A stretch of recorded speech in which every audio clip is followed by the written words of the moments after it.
वीर्यं करवावहै तेजस्विनावधीतमस्तु मा विद्विषावहै। ॐ शान्ति शान्ति ಶಾಂತಿಃ. ಶ್ರೀಕೃಷ್ಣ, ಸರ್ವವೂ ನಿನ್ನ ಸೇವೆಯಾಗಲಿ ಸ್ವಾಮಿ. ಎಲ್ಲ ಆಧ್ಯಾತ್ಮ ಬಂಧುಗಳಿಗೂ ನಮಸ್ಕಾರ ಮತ್ತು ಜ್ಞಾನದರ್ಶನಂ ವೇದಿಕೆಗೆ ಸ್ವಾಗತ.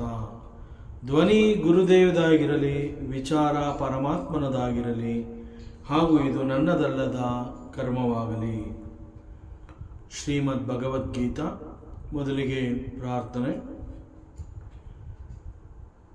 ಯಂ ಬ್ರಹ್ಮಾ ವರುಣೇಂದ್ರರುದ್ರಮರುತಃ ಸ್ತುನ್ವಂತಿ ದಿವ್ಯೈಸ್ತವೈಃ ವೇದೈಃ ಸಾಂಗಪದಕ್ರಮೋಪನಿಷದೈಃ ಗಾಯಂತಿ ಯಂ ಸಾಮಗಾಃ ಧ್ಯಾನಾವಸ್ಥಿತತದ್ಗತೇನ ಮನಸಾ ಪಶ್ಯಂತಿ ಯಂ ಯೋಗಿನೋ ಯಸ್ಯಾಂತಂ ನ ವಿದುಃ ಸುರಾಸುರಗಣ. ದೇವಾಯ ತಸ್ಮೈ ನಮಃ, ದೇವಾಯ ತಸ್ಮೈ ನಮಃ.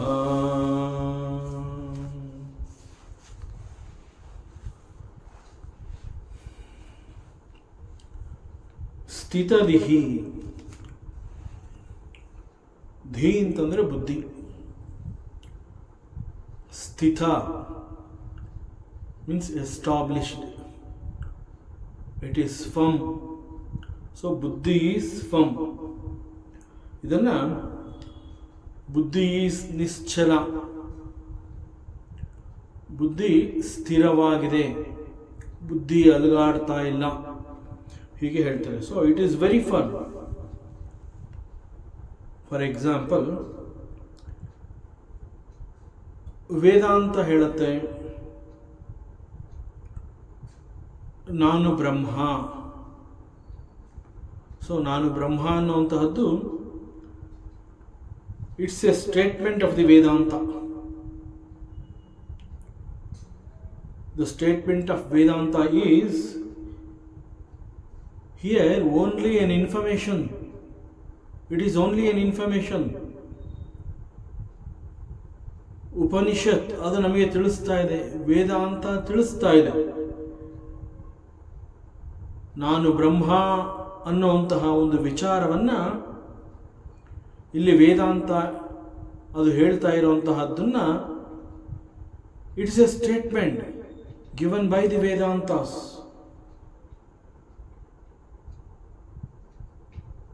So it is not at understanding.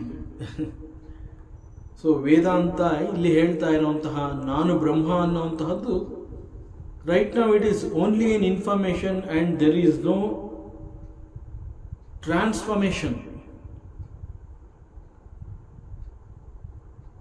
Because even after the declaration of the Vedanta about my true nature, ನನ್ನ ನೈಜ ಸ್ವರೂಪವನ್ನು ಕುರಿತು ಶಾಸ್ತ್ರ ಮತ್ತು ವೇದಾಂತಗಳು they are declaring you are Brahman.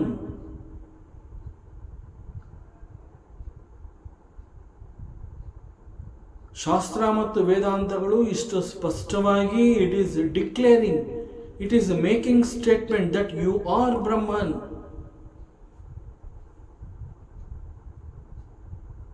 But I am yet to experience. Yes, Vedanta, Shastra, it is declaring. I know it. But ನನಗೆ ಆ ಅನುಭವ ಆಗಿಲ್ವಲ್ಲ. ನಾನು Brahma ಅನ್ನುವಂತಹದ್ದು ನನಗಿನ್ನೂ ಗೊತ್ತಾಗಿಲ್ವಲ್ಲ. I have not experienced. I am yet to experience. ಯಾಕೆಂದರೆ mere information is not transformation.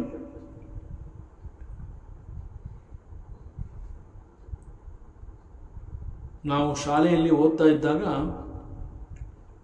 ನಮಗೆ ಒಂದು subject ಇತ್ತು algebra ಅಂತ. Algebra ಅಂತ ಹೇಳಿದಾಗ ಅಲ್ಲಿ ಅನೇಕ ಅಧ್ಯಾಯಗಳು, ಪ್ರತಿ ಅಧ್ಯಾಯದಲ್ಲಿ ಪ್ರತಿ ಚಾಪ್ಟರಲ್ಲಿ ಲೆಕ್ಕಗಳು, questions, only questions, question number 1, 2, 3, 4, 5, 6, 7 so on so ಆ ಥರ 10-20 ಚಾಪ್ಟರ್ಸ್ಗಳು.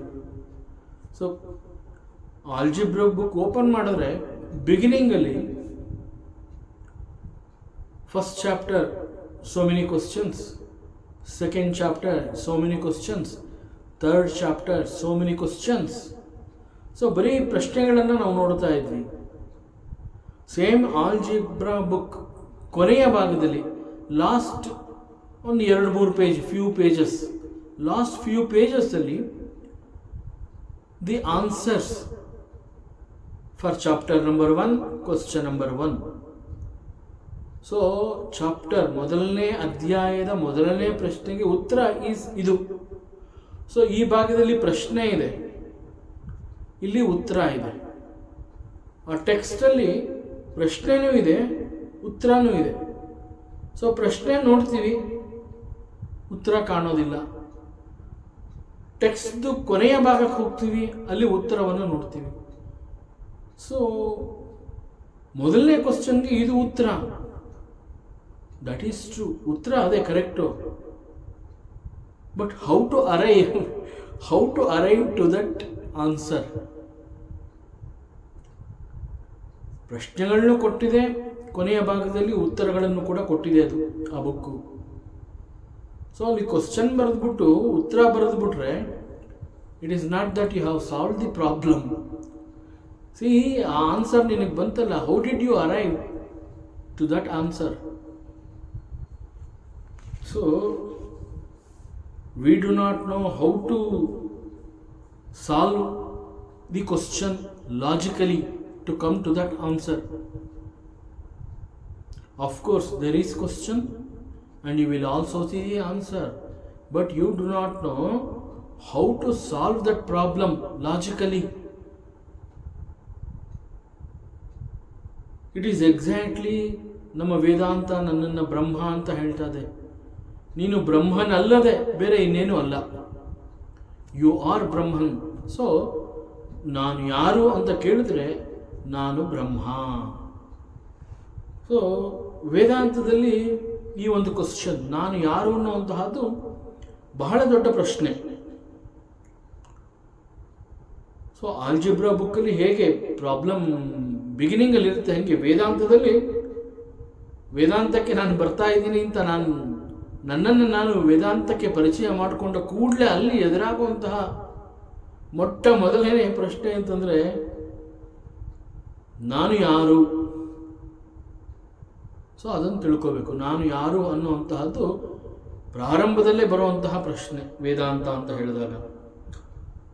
ಸೊ ಹೇಗೆ ಆಲ್ಜಿಬ್ರಾ ಬುಕ್ಕಲ್ಲಿ ಕೊನೆಯ ಭಾಗದಲ್ಲಿ ಉತ್ತರಗಳು ಕೊಡ್ತಾರಲ್ಲ, ಅಗೇನ್ ದಿ ವೇದಾಂತ ಸೇಸ್, ವೇದಾಂತ ನಾನು ಯಾರು ಅನ್ನುವಂತಹ ಪ್ರಶ್ನೆಯನ್ನು ಮಾಡಿ ಮತ್ತೆ ನನಗೆ ಉತ್ತರವನ್ನು ಕೂಡ ವೇದಾಂತನೇ ಹೇಳುತ್ತೆ. ಎಸ್, ಯು ಆರ್ ಬ್ರಹ್ಮನ್. ನಾನು ಯಾರು ಅನ್ನುವಂತಹ ಪ್ರಶ್ನೆಗೆ ನಾನು ಮೀನ್ಸ್ ಬ್ರಹ್ಮನ್. ಸೊ ವೇದಾಂತ ಉತ್ತರವನ್ನು ಕೂಡ ಕೊಡ್ತು. ನಾನು ಯಾರು ಅನ್ನೋ ಪ್ರಶ್ನೆಗೆ ಆ ಪ್ರಶ್ನೆಯಾಗೆ ಉಳ್ಕೊಳ್ಳೋದು ಬೇಡಪ್ಪ, ಯು ಆರ್ ಬ್ರಹ್ಮನ್. ಸೊ ಉತ್ತರ ಕೊಟ್ಟಿದೆ. ಸೊ ವೇದಾಂತದ ಈ ಪ್ರಶ್ನೆಗೆ ವೇದಾಂತನೇ ಉತ್ತರವನ್ನು ಕೂಡ ಕೊಟ್ಟಿದೆ. ನಾನು ಯಾರು ಅಂತಂದರೆ ನಾನು ಬ್ರಹ್ಮನ್. ಬಟ್ ನಾನು ಹೇಗೆ Brahman? So how I am Brahman, that I do not know. So through constant sadhana, ನಿರಂತರವಾಗಿ ಸಾಧನವನ್ನು ಮಾಡ್ತಾ, ಅಂದರೆ ಸಾಧನೆಯನ್ನು ಮಾಡ್ತಾ, I should come to understand how I am Brahman. So this is called clarity. ನಾನು ಯಾರು ಅನ್ನೋ ಪ್ರಶ್ನೆಗೆ ನಾನು ಬ್ರಹ್ಮ ಅನ್ನೋವಂಥದ್ದು ನನಗೆ ಅರ್ಥ ಆಯಿತು ಅಂತ ನಾನು ಏನು ಹೇಳ್ತೀನಿ, that is called clarity. I got the clarity. So ಈ ಕ್ಲಾರಿಟಿ ನನಗೆ ಹೇಗೆ ಸಿಕ್ತು? ನಾನು ಬ್ರಹ್ಮ ಅನ್ನುವಂತಹದ್ದು ನನಗೆ ಅರ್ಥ ಆಯಿತು, ನನಗೆ I got the clarity, but how did you get it? So there are proper ways. ಮೊದಲು ಕರ್ಮಯೋಗದ ಮಾರ್ಗವನ್ನು ಅನುಸರಿಸಬೇಕು. So through practising karmayoga our chitta will become shuddha, mind becomes very pure. ನಂತರದಲ್ಲಿ we have to contemplate on scriptures. ಇದು ಕೇವಲ ಶುದ್ಧವಾದ ಮನಸ್ಸು ಮಾತ್ರ ಮನನವನ್ನು ಮಾಡೋದಕ್ಕೆ ಸಾಧ್ಯ. ಸೊ ವೇದಾಂತದ ಶ್ರವಣವನ್ನು ಅಥವಾ ನಾನು ಓದಿರುವಂತಹ ವೇದಾಂತದ ಕೆಲವು ಭಾಗಗಳನ್ನು ನಾನು ಕಾಂಟಂಪ್ಲೇಟ್ ಮಾಡ್ತೀನಿ, ಮನನ ಮಾಡ್ಕೋತೀನಿ ಅಂತಂದರೆ ಅಲ್ಲಿ ಮುಖ್ಯವಾಗಿ ಬೇಕಾಗಿರುವಂತಹದ್ದು ಶುದ್ಧವಾದ ಮನಸ್ಸು, ಚಿತ್ತಶುದ್ಧಿ. ಇಲ್ಲ ಅಂತಂದರೆ you cannot contemplate on the atmavichara. So ಆತ್ಮವಿಚಾರವನ್ನು ನಾನು ಕಾಂಟಂಪ್ಲೇಟ್ ಮಾಡ್ತೀನಿ ಅಂತಂದರೆ I must have the pure mind. So to have the pure mind I should practice karma yoga. So there are proper ways ಅಂತ ಹೇಳಿದಾಗ ಮೊದಲನೇದಾಗಿ I have to follow the karmayoga path. So ಕರ್ಮಯೋಗವನ್ನು ಅನುಸರಿಸುತ್ತಾ ಅದನ್ನು ಪ್ರಾಕ್ಟೀಸ್ ಮಾಡ್ತಾ ನನ್ನ ಮನಸ್ಸನ್ನು ಪರಿಶುದ್ಧವಾಗಿಟ್ಕೋಬೇಕು, ಚಿತ್ತವನ್ನು ಶುದ್ಧವಾಗಿಟ್ಕೋಬೇಕು. Once the mind is very pure, now it is ready to contemplate on the atma vicharas. ಸೊ ಯಾವಾಗ ನಾವು ಈ ಸ್ಕ್ರಿಪ್ಚರ್ಸ್ಗಳನ್ನ ಓದುವ ಮೂಲಕ ಅನೇಕ ವಿಷಯಗಳನ್ನು ಆತ್ಮನನ್ನು ಕುರಿತು ಇವೆಲ್ಲ ನಮಗೆ ನಿಧಾನವಾಗಿ ಮನದಟ್ಟಾಗ್ತಾ ಬರುತ್ತೆ. ಆಗ ನಾವು ಅರ್ಥ ಆಯಿತು, ಐ ಆಮ್ ಗೆಟಿಂಗ್ ಕ್ಲಾರಿಟಿ, ನಿಧಾನವಾಗಿ ಎಲ್ಲ ಅರ್ಥ ಆಗ್ತಾ ಇದೆ. ಈಗ ಅಲ್ಲಿ ಯಾವುದೇ ಸಂಶಯಗಳು ಉಳ್ಕೋತಾ ಇಲ್ಲ. ಸೊ ಮನನ ಏನು ಮಾಡ್ತು ಅಂತಂದರೆ ಸಂಶಯಗಳನ್ನು ನಿವಾರಣೆ ಮಾಡ್ತು. ಸೊ ನಿಧಾನವಾಗಿ ದಿಸ್ ಅಂಡರ್ಸ್ಟ್ಯಾಂಡಿಂಗ್ ಅನ್ನುವಂತಹದ್ದು ಇಟ್ ಹ್ಯಾಪನ್ಸ್. ಸೊ ಇಲ್ಲಿ ಪ್ರಶ್ನೆ ಸ್ಥಿತಪ್ರಜ್ಞಸ್ಯ ಕಾಭಾಷ. ಸೊ ಇಲ್ಲಿ ಕಾಭಾಷ ಅನ್ನುವಂತಹದ್ದು ಪರಿಭಾಷಿತ. That means what are the characteristics or what are the gunalakshanas that we can see in a ಸ್ಥಿತಪ್ರಜ್ಞಾ. ಅವನು ಸ್ಥಿತಪ್ರಜ್ಞಾ ಅನ್ನುವಂತಹದ್ದು ನನಗೆ ಹೇಗೆ ಗೊತ್ತಾಗುತ್ತೆ? ಯಾಕೆಂತಂದರೆ ಸಾಮಾನ್ಯರಂತೆ ಅವನು ಕೂಡ ಒಬ್ಬ, ನನ್ನಂತೆ ನಿಮ್ಮಂತೆ ಅವನು ಕೂಡ ನಿಂತ್ಕೋತಾನೆ, ಕೂತ್ಕೋತಾನೆ, ಊಟ ಮಾಡ್ತಾನೆ, ನಗುತ್ತಾನೆ, ಮಾತಾಡ್ತಾನೆ, ನಗಿಸ್ತಾನೆ, ಮಲಗಿ ನಿದ್ರೆ ಕೂಡ ಮಾಡ್ತಾನೆ, ಎಲ್ಲವನ್ನ ಮಾಡ್ತಾನೆ. He also interacts with the world. ಅದರಿಂದ ಸ್ಥಿತಪ್ರಜ್ಞಾ ಅಂತ ಹೇಳಿದಾಗ ಅವನನ್ನು ಗುರುತಿಸುವಂತಹದ್ದು ಏನಾರು ಒಂದು ಇದ್ದರೆ ನಾವು ಅವಾಗ ಗುರುತಿಸಬಹುದು. It is so and so. So he is sthitaprajna. ಅದನ್ನು ಗುರುತಿಸುವಂತಹದ್ದು ಹೇಗೆ ನಮಗೆ ಅರ್ಥ ಆಗುತ್ತೆ? ಬೇರೆಯವರಿಗೆ ಅವನು ಸ್ಥಿತಪ್ರಜ್ಞಾ ಅನ್ನುವಂತಹದ್ದು ಹೇಗೆ ಅರ್ಥವಾಗುತ್ತೆ? So what is the indication? So ಸ್ಥಿತಪ್ರಜ್ಞಾ ಅಂತ ಹೇಳಿದಾಗ ಅವನ ಒಳಗಿರುವ ಮತ್ತು ಅವನ ಹೊರಗೆ ಕಾಣುವಂತಹ ಗುಣಲಕ್ಷಣಗಳು ಯಾವ ರೀತಿ ಇರುತ್ತೆ, ಅವನನ್ನು ಹೇಗೆ ಗುರುತಿಸಬಹುದು? ಸೊ ಅವನಿಗೆ ಒಳಗಡೆ ಏನು ಎಕ್ಸ್ಪೀರಿಯನ್ಸ್ ಆಗ್ತಾ ಇದೆ, ಅವನನ್ನು ನೋಡಿದಾಗ ನನಗೆ ಹೇಗೆ ಎಕ್ಸ್ಪೀರಿಯನ್ಸ್ ಆಗ್ತಾ ಇದೆ? So it's a wonderful question of Arjuna.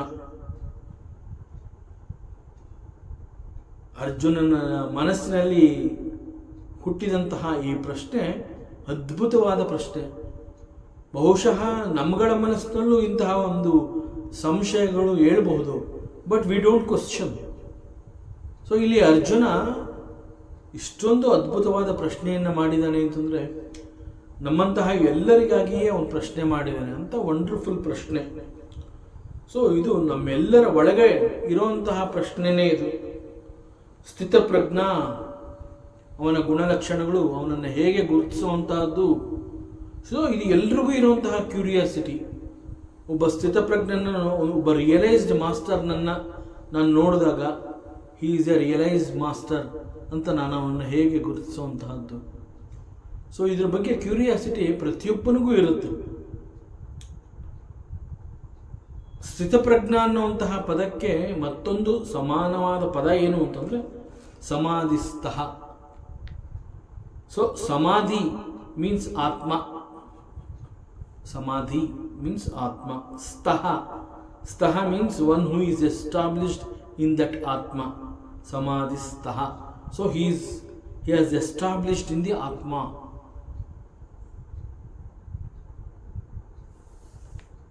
ಸಾಮಾನ್ಯವಾಗಿ ಯಾರಾದರೂ ನಮ್ಮನ್ನ ನೀನು ಯಾರು ಅಂತ ಕೇಳಿದಾಗ ದೇಹದ ಗುರುತನ್ನು ಹೇಳಿಕೊಂಡು ನಾನು ಇಂತಹವನು ಅಂತ ಹೇಳಿದ್ರೆ then I am established in the body. ಯಾರಾದರೂ ನನ್ನನ್ನು ಯಾರು ನೀನು ಅಂತ ಕೇಳಿದಾಗ ನಾನು 5 ಅಡಿ ಇದ್ದೀನಿ, 2 ಅಡಿ ಅಗಲ ಇದ್ದೀನಿ, 70 kg ಇದ್ದೀನಿ, 75 kg ಇದ್ದೀನಿ, ಸೊ ನನ್ನ ತಲೆ ಕೂದಲು ಹೀಗಿದೆ, ನನ್ನ ಮೈ ಬಣ್ಣ ಹೀಗಿದೆ, ಸಾಮಾನ್ಯವಾಗಿ ನಾನು ಇಂತಹ ಉಡುಪುಗಳನ್ನು ಧರಿಸ್ತೀನಿ. ಸೊ ಇದೆಲ್ಲ ಏನು ಅಂತಂದರೆ ನಾನು ನನ್ನ ದೇಹವನ್ನು ಗುರುತಿಸಿಕೊಂಡು ನಾನು ಈ ರೀತಿಯವನು. ಸೊ ಈ ಉತ್ತರವನ್ನು ಕೊಡ್ತೀನಿ ನಾನು. ಸೊ ನೀನು ಯಾರು ಅಂತ ನನ್ನನ್ನು ಕೇಳಿದಾಗ ಬಹುಶಃ ನಾನು ಕೊಡುವಂತಹ ಉತ್ತರಗಳು ಈ ರೀತಿ ಇದ್ದರೆ ದೆನ್ ಇಟ್ ಈಸ್ ಅವನು ಕೊಡ್ತಾ ಇರುವಂತಹ ಉತ್ತರ ಅವನು ದೇಹವನ್ನು ಗುರುತಿಸಿಕೊಂಡು ಉತ್ತರವನ್ನು ಕೊಡ್ತಾ ಇದ್ದಾನೆ. So I am established in the body. So ನಾನು ದೇಹದಲ್ಲಿ ನನ್ನನ್ನು ಗುರುತಿಸ್ಕೊಂಡಿದ್ದೀನಿ. ಹಾಗಾಗಿ ಯಾರು ನೀನು ಅಂತಂದಾಗ ನಾನು ಆ ರೀತಿ ಉತ್ತರವನ್ನು ಕೊಡ್ತಾ ಇದ್ದೀನಿ. ಸೊ ಸಪೋಸ್ ನೀನು ಯಾರು ಅಂತ ಕೇಳಿದಾಗ ನನಗೆ ಶೈ ನೇಚರು, ಅಥವಾ ನನಗೆ ಕೋಪ ಜಾಸ್ತಿ, ನಾನು ತುಂಬ ಭಾವನಾಜೀವಿ, ನಾನು ಮೌನಿ, ನಾನು ತುಂಬ ಮಾತನಾಡ್ತೀನಿ, ಈ ರೀತಿ ಮನಸ್ಸಿಗೆ ಸಂಬಂಧಪಟ್ಟಂತೆ ನಾ ಏನಾದ್ರು ಉತ್ತರ ಕೊಟ್ಟರೆ then I am established in the mind. ನಾನು ನನ್ನನ್ನು ಎಲ್ಲಿ ಗುರುತಿಸ್ಕೊಂಡಿರ್ತೀನಿ ಅದಕ್ಕೆ ತಕ್ಕಂತೆ ಉತ್ತರವನ್ನು ಕೊಡ್ತೀನಿ. That is important. ಸೊ ನನ್ನ ಉತ್ತರ is based on my identification, on which part of the body are where I am established, where actually I am seated. So ಅವನಿಗೆ ತನ್ನ ಉಪಾಧಿಗಳು ಗೊತ್ತು, ದೇಹ ಮನಸ್ಸು ಇತ್ಯಾದಿಗಳು ಕೂಡ ಗೊತ್ತು. But also he knows where he is actually seated. So we have to find out where this I is established. Is this I seated in the Atma, seated in the self, or is it seated in the Upadhi?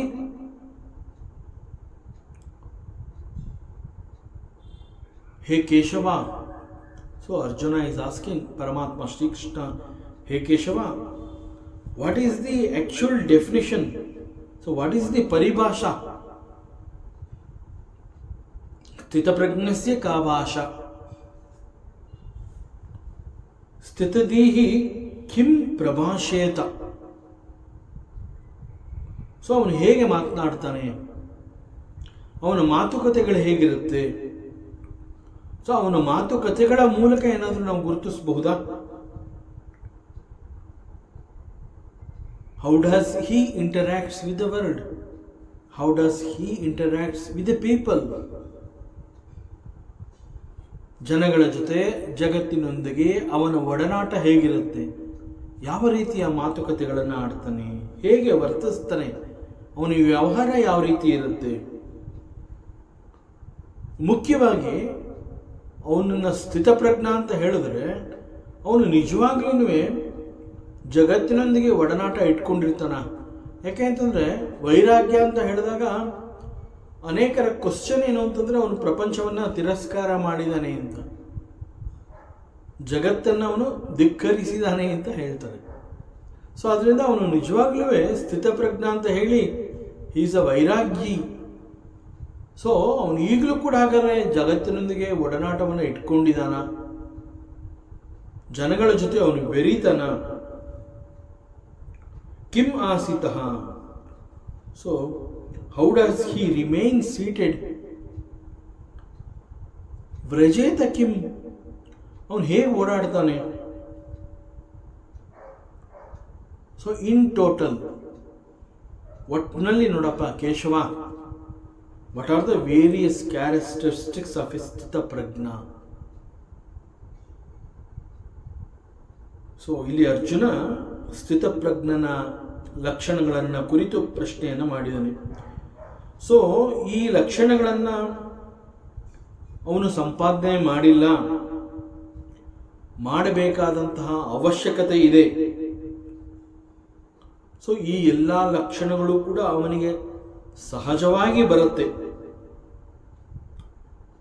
So ಒಬ್ಬ realised person, ಅವನ ಸಹಜವಾದ ಗುಣಗಳು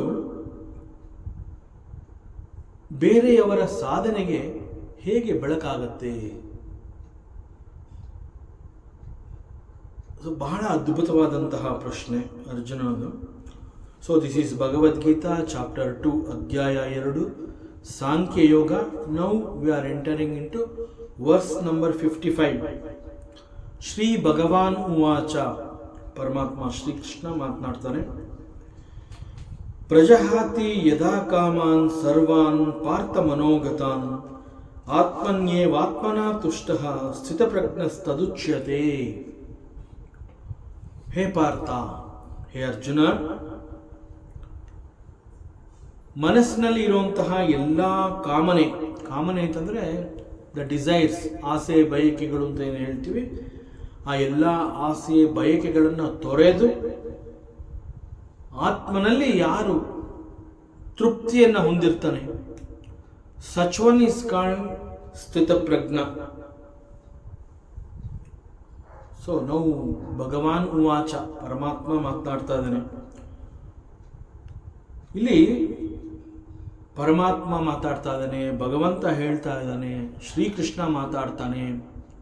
so ಒಟ್ಟಿನಲ್ಲಿ but ನಾವು ಈ ರೀತಿ ಹೇಳ್ತೀವಿ, ಭಗವಾನ್ ಉವಾಚ, ಪರಮಾತ್ಮ ಹೇಳ್ತಾ ಇದ್ದಾನೆ, ಶ್ರೀಕೃಷ್ಣ ಹೇಳ್ತಾ ಇದ್ದಾನೆ. ಅರ್ಜುನನ ಪ್ರಶ್ನೆಗೆ ಶ್ರೀಕೃಷ್ಣ ಮಾತನಾಡ್ತಾ ಇದ್ದಾನೆ. ಸೊ ಇವೆಲ್ಲ ನಾವು ಹೇಳ್ತೀವಿ. But in the entire Bhagavad Gita text ಅಲ್ಲಿ ಎಲ್ಲೂ ಕೂಡ ಭಗವಾನ್ ಉವಾಚ ಅನ್ನುವಂತಹದ್ದನ್ನು ಬಿಟ್ಟರೆ ಅಲ್ಲಿ ಪರಮಾತ್ಮ ಮಾತಾಡ್ತಾ ಇದ್ದಾನೆ, ಶ್ರೀಕೃಷ್ಣ ಮಾತಾಡ್ತಾ ಇದ್ದಾನೆ, ಅರ್ಜುನನ ಸಖ ಹೇಳ್ತಾ ಇದ್ದಾನೆ. ಆ ರೀತಿ no such descriptions are given. So ಆ ಎಲ್ಲ ಕಡೆಗಳಲ್ಲೂ ಕೂಡ ಎಲ್ಲೆಲ್ಲಿ ಭಗವಂತ ಮಾತನಾಡ್ತಾ ಇದ್ದಾನೆ ಆ ಎಲ್ಲ ಕಡೆಗಳಲ್ಲಿ ಇಟ್ ಈಸ್ ಸೆಟ್ ಭಗವಾನ್ ಉವಾಚ. ಸೊ ಅಲ್ಲಿ ಕೃಷ್ಣ ಮಾತಾಡ್ತಾ ಇದ್ದಾನೆ, ಪರಮಾತ್ಮ ಮಾತಾಡ್ತಾ ಇದ್ದಾನೆ, ಆ ರೀತಿ ಎಲ್ಲೂ ಹೇಳಿಲ್ಲ. ಸೊ ಎಲ್ಲ ಕಡೆ ಇಟ್ ಈಸ್ ಭಗವಾನ್ ಉವಾಚ. ಸೊ ಭಗವಾನ್ ಉವಾಚ ಅಂತಂದ್ರೆ ಅದರ ಅರ್ಥ ಶ್ರೀ ಭಗವಾನ್ ಅವನು ಮಾತನಾಡ್ತಾ ಇದ್ದಾನೆ, ಅಥವಾ ಹಿ ಸೇಸ್ ಅಂತ ಹೇಳ್ಬಿಡ್ತಾರೆ ಕೆಲವರು. ಅರ್ಜುನನ ಪ್ರಶ್ನೆಯ ನಂತರದಲ್ಲಿ he says, again he indicates Bhagwan. But we have to understand, actually it is not Krishna talking to Arjuna. It is not Krishna talking to Arjuna as an individual, as ordinary human being. ಯಾಕೆಂತಂದರೆ ಪರಮಾತ್ಮ ಶ್ರೀಕೃಷ್ಣ ಮನುಷ್ಯನಾಗಿ ಅವತಾರವನ್ನು ತಗೊಂಡಿದ್ದಾರೆ. It is an ಅವತಾರ ಅಂತ ನಾವು ಹೇಳಿದಾಗ he is the son of Vasudeva and Devaki. Vasudeva ಮತ್ತು ದೇವಕಿಯರಿಗೆ ಮಗನಾಗಿ ಮನುಷ್ಯನಂತೆ ಅವತಾರವನ್ನು ತಗೊಂಡು ಅವನು ಬಂದಿದ್ದಾನೆ. ಸೊ ಹಿ ಈಸ್ ಅ ಮಾನವ. ಸೊ ಆ ರೀತಿ ಮಾತಾಡ್ತಾ ಇದ್ದಾನೆ ಇಲ್ಲಿ, not even like that. So Krishna ಮಾತಾಡ್ತಾ ಇದ್ದಾನೆ ಅಂತಂದ್ರೆ ವಸುದೇವ ದೇವಕಿಯರ ಮಗ ಮನುಷ್ಯನ ಅವತಾರವಾಗಿ ಬಂದಿದ್ದಾನಲ್ಲ ಅವನು ಮಾತನಾಡ್ತಾ ಇದ್ದಾನೆ. ಸೊ ಈ ಅರ್ಥ ಕೂಡ ನಾವು ತಗೋಬೇಕಾಗತ್ತೆ. ಬಟ್ ಇದ್ಯಾವುದು ಅಲ್ಲ. ಬಿಕಾಸ್ ಆ ಎಲ್ಲ ಭಾಗಗಳಲ್ಲಿ ಎಲ್ಲೆಲ್ಲಿ ಭಗವಾನ್ ವಾಚ ಅಲ್ಲೆಲ್ಲ ಅಫ್ಕೋರ್ಸ್ ಅದು ಕೃಷ್ಣ ಪರಮಾತ್ಮನೇ ಆಗಿದ್ರೂ ಕೂಡ ಕೃಷ್ಣ ಪರಮಾತ್ಮ ಈಸ್ ಆನ್ಸರಿಂಗ್ ಆಸ್ ಭಗವಾನ್. ವಸುದೇವ ದೇವಕಿಯರ ಮಗನಾಗಿ ಅಂತನೂ ಅಲ್ಲ, ಕೃಷ್ಣನಾಗಿ ಅಂತ ಅಲ್ಲ, ಪಾರ್ಥನ ಸಖನಾಗಿ ಅಂತನೂ ಅಲ್ಲ, ಅದು ಯಾವ ರೀತಿಯಿಂದನೂ ಅಲ್ಲ. ಸೊ ಅವನು ಕೃಷ್ಣನೇ ಆಗಿದ್ರು ಕೂಡ the same Krishna,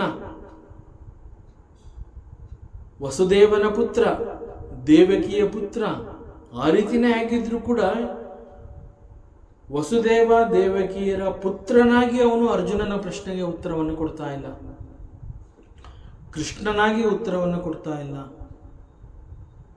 but he is the same, he is replying as Bhagavan. ಅದರಿಂದ he is speaking as Bhagavan himself. He is none other than Bhagavan ಅಂತ ಕೃಷ್ಣ ಅನ್ನುವಂತಹ ಇಲ್ಲಿ ಒಂದು ಆ ರೋಲ್ ಬಂದರೂ ಕೂಡ the role of Krishna is none other than the Bhagavan, supreme being, Parabrahman, Jagadishvara. He is the Ishvara, he is the Prabhu. So that Ishvara, that Mahadeva, that Jagadishvara, that Bhagavan is speaking.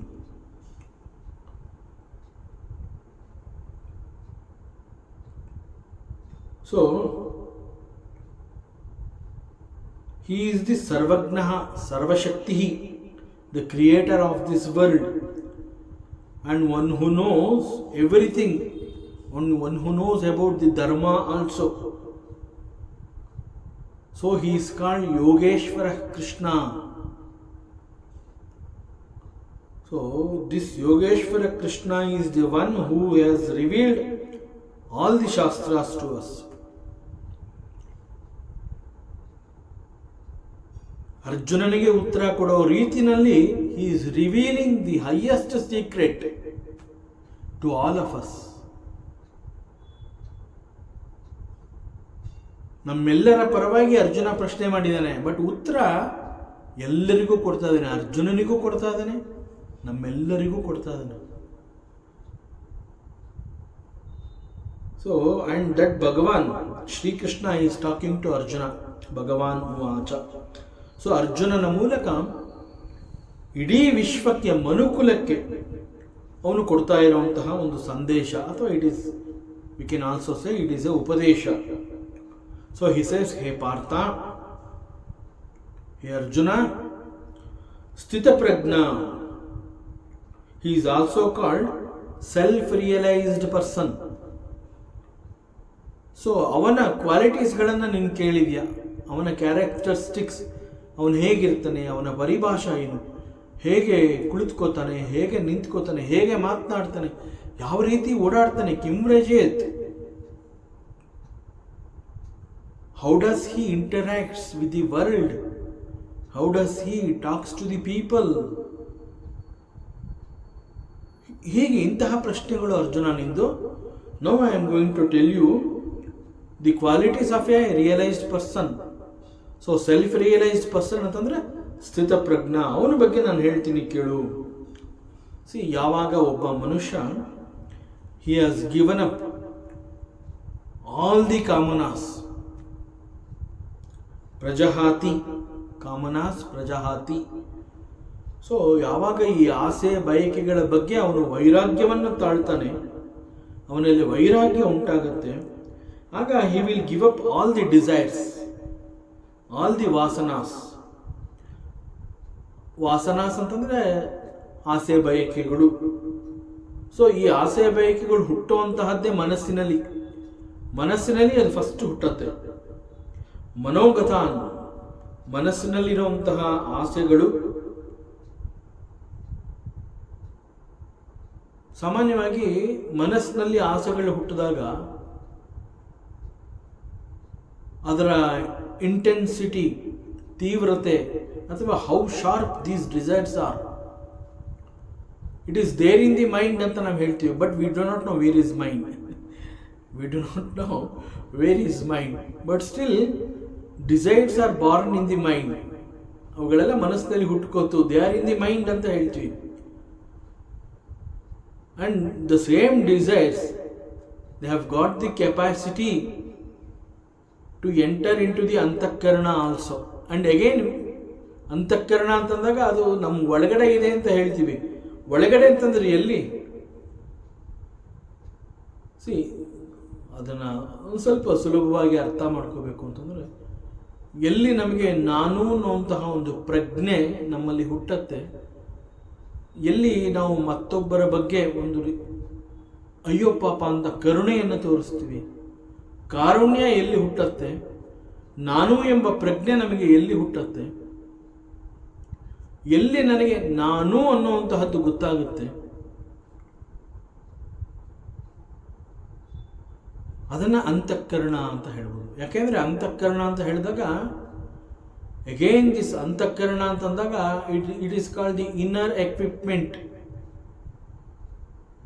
So inner equipment ಅಂತ ನಾವು ಹೇಳಿದಾಗ ಅದನ್ನು ಮತ್ತಷ್ಟು ವೇದಾಂತ ಏನು ಮಾಡುತ್ತೆ, ಅದನ್ನು ಇನ್ನೂ ಸ್ವಲ್ಪ ಹೆಚ್ಚು ನಮಗೆ ಅರ್ಥ ಆಗಲಿ ಅಂತ ಹೇಳ್ಬಿಟ್ಟು ಅಂತಃಕರಣ ದ ಇನ್ನರ್ ಎಕ್ವಿಪ್ಮೆಂಟ್ ಅಂತ ಹೇಳಿದಾಗ there are 4 compartments in the antahkarana. Karana means it is a tool. ಅಂತಹ it is there inside. So ನಿನ್ನ ಒಳಗಡೆ ಇರುವಂತಹ ಆ ಒಂದು ಟೂಲ್ ಕರಣ, ದಟ್ ಇನ್ಸ್ಟ್ರುಮೆಂಟ್, ಆ ಇನ್ನರ್ ಎಕ್ವಿಪ್ಮೆಂಟ್ ಅಲ್ಲಿ ಇಟ್ ಹ್ಯಾಸ್ ಗಾಟ್ 4 ಕಂಪಾರ್ಟ್ಮೆಂಟ್ಸ್. ಯಾವುದದು 4 ಕಂಪಾರ್ಟ್ಮೆಂಟ್ಗಳು? ಮನೋಬುದ್ಧಿ ಚಿತ್ತ ಅಹಂಕಾರ. ಸೊ ಮನಸ್ಸು ಅಂತ ಹೇಳಿದಾಗ it is again nothing but the ಅಂತಃಕರಣ. ಸೊ ಮನಸ್ಸಿನಲ್ಲಿ ಆಸೆ ಬಯಕೆಗಳು ಹುಟ್ಟಿದೆ, ಮನಸ್ಸಿನಲ್ಲಿ ಇಂತಹ ಆಸೆಗಳು ಇದೆ ಅಂತಂದಾಗ ಕೇವಲ ಅದು ಮನಸ್ಸಿನಲ್ಲಿ ಇದೆ ಅಂತಲ್ಲ, ಅದು it's so deep that it is there even in the antahkarana. ನಮ್ಮ ಅಂತಃಕರಣವನ್ನು ಕೂಡ ಅದು ಹೋಗಿ ಹೊಕ್ಕಿದೆ. ಸೊ ಅದಕ್ಕೆ ನಾವೇನು ಹೇಳ್ತೀವಿ ಅಂದರೆ, ಸಾಮಾನ್ಯವಾಗಿ ದ ಇಂಟೆನ್ಸ್ ಡಿಸೈರ್ ಅನ್ನುವಂತಹ ಸಂದರ್ಭದಲ್ಲಿ ಅದು ಸಾಮಾನ್ಯವಾದ ಆಸೆ ಅಲ್ಲಪ್ಪ, ಏನೋ ಬಂತು ಹೊಟ್ಟೋಯ್ತು ಆ ಥರ ಅಲ್ಲ. ಅದು ಮನದಾಳದ ಆಸೆ ಅಂತ ಹೇಳ್ತೀವಿ. ಅಂತಂದರೆ ಒಳಗಡೆಯಿಂದ ಬಂದಿದೆ ಅಂತ ಮಾತಾಡ್ತೀವಿ. ಸೊ ಈವನ್ ನಾವು ವೇದಾಂತದ ಡಿಸ್ಕಷನ್ನೇ ಅಲ್ಲ, ಸಾಮಾನ್ಯ ಲೌಕಿಕವನ್ನು ಮಾತನಾಡುವಂತಹ ಸಂದರ್ಭದಲ್ಲೂ ಕೂಡ ಈ ಆಸೆ ಬಯಕೆಗಳು ಅಂತ ಹೇಳಿದಾಗ ನಾವಲ್ಲಿ ಅದರ ತೀವ್ರತೆಯನ್ನು ಕುರಿತು ತಿಳಿಸುವಾಗ ಅದನ್ನು ಮನದಾಳದ ಆಸೆ ಅಂತಲೇ ಹೇಳ್ತೀವಿ. ನನಗೆ ಬೇಕೇ ಬೇಕು, ನನಗೆ ತುಂಬ ಇಷ್ಟ. ಏನದು ತುಂಬ ಇಷ್ಟ ಅಂತಂದ್ರೆ ಏನು? ಮನದಾಳದ ಬಯಕೆ ಅದು. ಸೊ ದಿಸ್ ಆಸೆ ಬಯಕೆಗಳು ಮನಸ್ಸಿನಲ್ಲಿ ಹುಟ್ಟಿದೆ, ಮನಸ್ಸಿನಲ್ಲಿ ಅದು ಇದೆ ಅಂತಂದರೆ ದ ಸೇಮ್ ಆಸೆ ಬಯಕೆಗಳು that is there even in the antahkarana. ಅದು ಹೋಗಿ ಅಂತಃಕರಣವನ್ನು ಕೂಡ ಕಲುಕಿದೆ ಅಂತಂದರೆ ಅಲ್ಲಿ ನಿನ್ನನ್ನು ಅದು ಎಚ್ಚರಿಸತ್ತೆ. ಕೇವಲ ಮನಸ್ಸಿನಲ್ಲಿದೆ ಅಂತ ಅನ್ಕೋಬೇಡ, you must get it. So it's a warning to us, go get it, I want it. So ಏನೋ ನಾನು ಹಾಗೆ ಮರೆತು ಬಿಟ್ರೆ ಅದು ಹಾಗೆ ಅದು ಡ್ರೈ ಆಗೋಗುತ್ತೆ. No, it is not like that. ಈಗ ನಾವು ಕೆಲವರಿಗೆ ಮತ್ತೆ ಮತ್ತೆ ಕೇಳದೇ ಇರೋ ಹಾಗೆ ನಾವು ಅವ್ರನ್ನ ಅವಾಯ್ಡ್ ಮಾಡಿದಾಗ ಅವ್ರು ನಮ್ಮನ್ನ ಕೇಳೋದು ಬಿಟ್ಬಿಡ್ತಾರೆ. ಸೊ ನಾವೇನು ಅನ್ಕೋತೀವಿ ಅಂತಂದರೆ, ಓ ಅದು ಮರ್ತೋಯ್ತು, ಅದು ಗಾನ್ ಕೇಸ್ ಅಂತ ಹೇಳ್ತೀವಿ. ಬಟ್ ಇಲ್ಲಿ ಆಸೆ ಬಯಕೆಗಳು ಮನಸ್ಸಿನಲ್ಲಿ ಹುಟ್ಟಿದೆ ಅಂತ ಹೇಳಿದಾಗ ಅದು ಮನದಾಳದ ಬಯಕೆಗಳು, ಅದು ಅಂತಃಕರಣವನ್ನು ಹೋಗಿ ಮುಟ್ಟಿದೆ ಅಂತಂದಾಗ ಅದು ಸಾಮಾನ್ಯವಾದ ಆಸೆ ಬಯಕೆಗಳಲ್ಲ.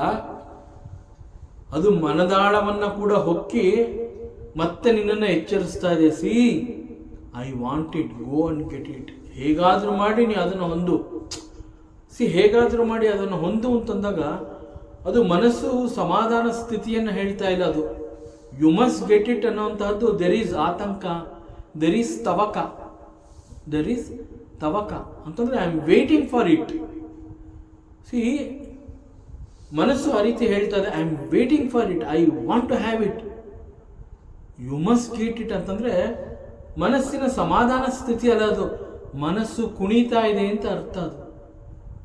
ಸೊ ಆಸೆ ಬಯಕೆಗಳು ಮನಸ್ಸಿನಲ್ಲಿ ಹುಟ್ಟಿ ಅದು ಅಂತಃಕರಣವನ್ನು ಕೂಡ ಹೋಗಿ ತಲುಪಿದೆ ಅಂತಂದರೆ ಅದು ಸಾಮಾನ್ಯವಾದ ಆಸೆ ಬಯಕೆಗಳಲ್ಲ. ಯು ಮಸ್ಟ್ ಗೆಟ್ ಇಟ್ ಅಂತ ನಮಗೆ ಒಂದು ವಾರ್ನಿಂಗ್ ಕೊಡ್ತದೆ. ಹೇಗಾದರೂ ಮಾಡು, ಏನಾದರೂ ಮಾಡು, you do whatever the karma is required to get it, you do that karma and you fulfil that desire, because those desires are born in my mind and they have gone even, ಅದು ಅಂತಃಕರಣವನ್ನು ಹೋಗಿ ಅದು ಕಲಿಕಿದೆ ಅದು. So ಅಂತಃಕರಣ disturb ಆಯಿತು ಅಂತಂದ್ರೆ ಏನು, ಅಲ್ಲಿ ಮನಸ್ಸು, ಬುದ್ಧಿ, ಚಿತ್ತ, ಅಹಂಕಾರ, ಎವ್ರಿಥಿಂಗ್ ಡಿಸ್ಟರ್ಬ್ಡ್.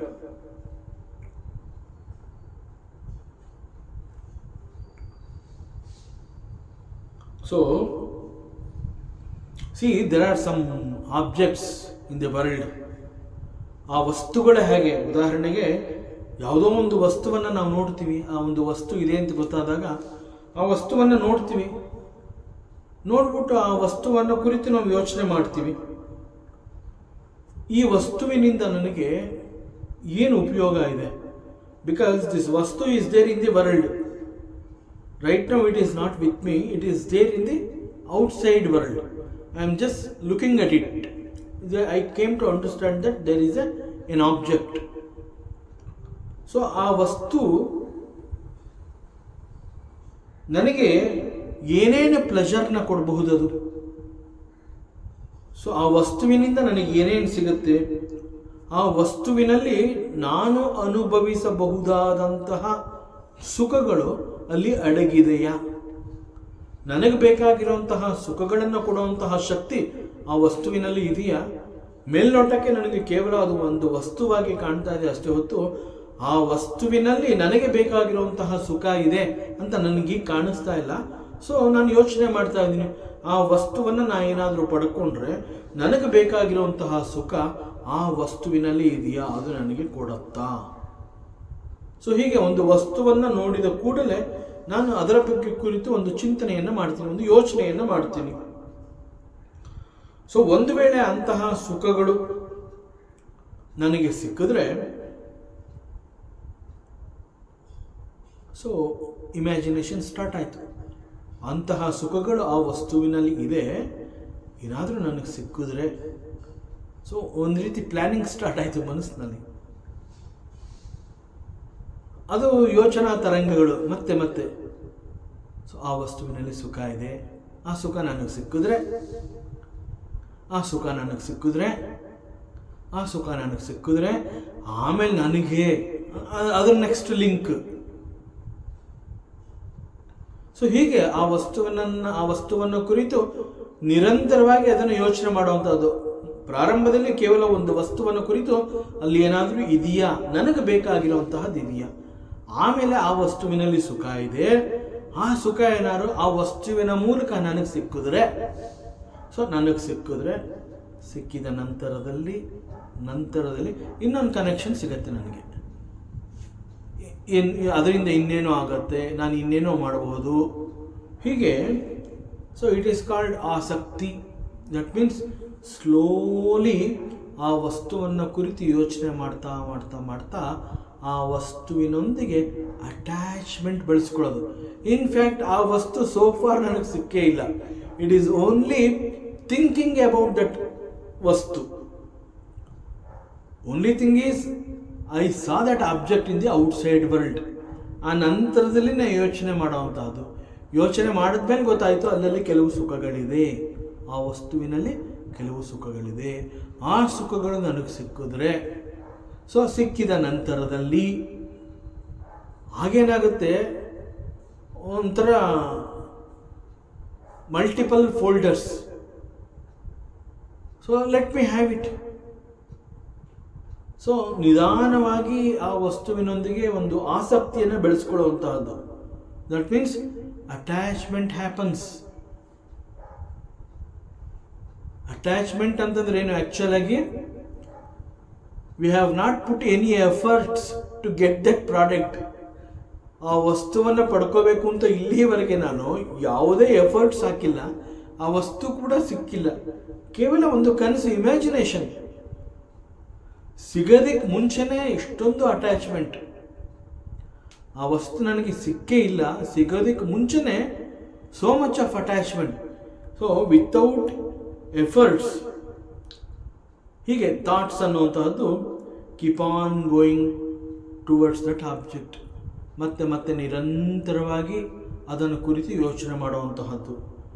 ಕ್ರಮೇಣ ಒಂದು ರೀತಿಯ ಕ್ರೇವಿಂಗ್, ಅದು ಬೇಕೇ ಬೇಕು. ಅದಿಲ್ಲ ಅಂತಂದರೆ ನನಗೆ ನೆಮ್ಮದಿ ಇಲ್ಲ, ಶಾಂತಿ ಇಲ್ಲ, ಮನಸ್ಸಿನಲ್ಲಿ ನೆಮ್ಮದಿ ಇಲ್ಲ. I will not be happy. I want it at any cost. Till I get it I am not happy. ನಾವೇ ಅನೌನ್ಸ್ ಮಾಡಿಬಿಡೋದು, till I get it I will not be happy. So ನನ್ನ ಹ್ಯಾಪಿನೆಸ್ನ ನಾನು ಪೋಸ್ಟ್ಪೋನ್ ಮಾಡೋವಂತಹದ್ದು. Till I get it, ಎಲ್ಲಿವರೆಗೆ ಅದು ನನಗೆ ಸಿಗೋದಿಲ್ಲ ಅಲ್ಲಿವರೆಗೆ ನಾನು ಸಂತೋಷವಾಗಿಲ್ಲ, ಆನಂದವಾಗಿಲ್ಲ, ಆನಂದವನ್ನು ಅನುಭವಿಸೋದಕ್ಕೆ ಆಗ್ತಾ ಇಲ್ಲ. So I am worrying about it. That means I want it at any cost. I want it is called it craving. So ಈ attachment without putting any efforts, ಆಸಕ್ತಿ ಜಾಸ್ತಿ ಆದಾಗ, ಈ ಅಟ್ಯಾಚ್ಮೆಂಟ್ ಜಾಸ್ತಿ ಆದಾಗ, ಸೊ ಒಂದು ರೀತಿಯ ಕ್ರೇವಿಂಗ್, ಕುರುಡು ಪ್ರೇಮ, blind love, love is blind. So craving starts. ಹೇಗಾದರೂ ಮಾಡಿ ನಾನು ಆ ವಸ್ತುವನ್ನು ಹೊಂದಲೇಬೇಕು. I want it. And this is called craving. So when craving, it becomes very strong, ಅದನ್ನು ಇಲ್ಲಿ ಕಾಮನ. ಇಟ್ ಈಸ್ ಲೈಕ್, ನಾವು ಪ್ರಾರಂಭದಲ್ಲಿ ಏನು ಹೇಳ್ತೀವಿ, ಏನು ಮಾಡ್ತಾ ಇದೆ ಅಂತಂದ್ರೆ, ಇಲ್ಲ ಓನ್ಲಿ ವಿಂಡೋ ಶಾಪಿಂಗ್ ಅಂತ ಹೇಳ್ತೀವಿ. I am not going to buy anything. ನನ್ನ ಹತ್ರ ದುಡ್ಡು ಇಲ್ಲ, ನನಗೆ ಬೇಕು ಆಗಿಲ್ಲ, ಸುಮ್ಮನೆ ಟೈಮ್ ಪಾಸ್. ಸೊ ಟೈಮ್ ಪಾಸ್ಗೆ ನಾನು ಏನು ಮಾಡ್ತೀನಿ, window shopping. So window shopping ಅಂತ ಹೇಳಿ ಸುಮ್ಮನೆ ನೋಡ್ಕೊಂಬರ್ತೀನಿ. ಎಕ್ಸಿಬಿಷನ್ಗೆ ಹೋಗ್ತಿದೆಯಲ್ಲಪ್ಪ, ದುಡ್ಡು ಖರ್ಚಾಗತ್ತೆ, ಏನೇನೋ ತೊಗೋಬೇಡ, ಇಲ್ಲ ಅಂತಲೂ ದುಡ್ಡೇ ಇಲ್ವಲ್ಲ, ಸುಮ್ಮನೆ ಟೈಮ್ ಪಾಸ್ಗೆ ಹೋಗ್ತಾ ಇದ್ದೀನಿ. ವಿಂಡೋ ಶಾಪಿಂಗ್, ಏನೇನಿದೆ, ಯಾವ್ಯಾವ ಸ್ಟಾಲ್ಸ್ ಇದೆ, ಏನೇನು ಪ್ರಾಡಕ್ಟ್ಸ್ ಇದೆ, ನೋಡ್ಕೊಂಡು ಬರೋದು ಅಷ್ಟೇ. That's the only plan. So it's called window shopping. ಪ್ರಾರಂಭದಲ್ಲಿ ಆ ರೀತಿ ಹೇಳೋದು ವಿಂಡೋ ಶಾಪಿಂಗ್ ಅಂತ. ಬಟ್ ಆಮೇಲೆ ಏನಾಗುತ್ತೆ, because of the attachment, Kamana, craving, slowly ಅದು ಸಿಗೋವರೆಗೆ ಅದಕ್ಕಾಗಿ ಶ್ರಮಿಸೋದು. ಅಂತಂದರೆ ಏನೇನು ಕಷ್ಟಪಡಬೇಕು, ಅದು ನನಗೆ ಬೇಕು ಅಂತಂದರೆ ಅದಕ್ಕಾಗಿ ನಾನು ಏನೆಲ್ಲ ಕಷ್ಟವನ್ನು ಪಡಬೇಕಾಗತ್ತಾ, ಎಲ್ಲ ಕಷ್ಟವನ್ನು ಪಡುವಂತಹದ್ದು, ಅದಕ್ಕಾಗಿ ಶ್ರಮಿಸುವಂತಹದ್ದು. ಯಾಕೆ ಅಂತಂದರೆ, according to my understanding, my happiness is there. So I am depending on that particular product. My happiness is there.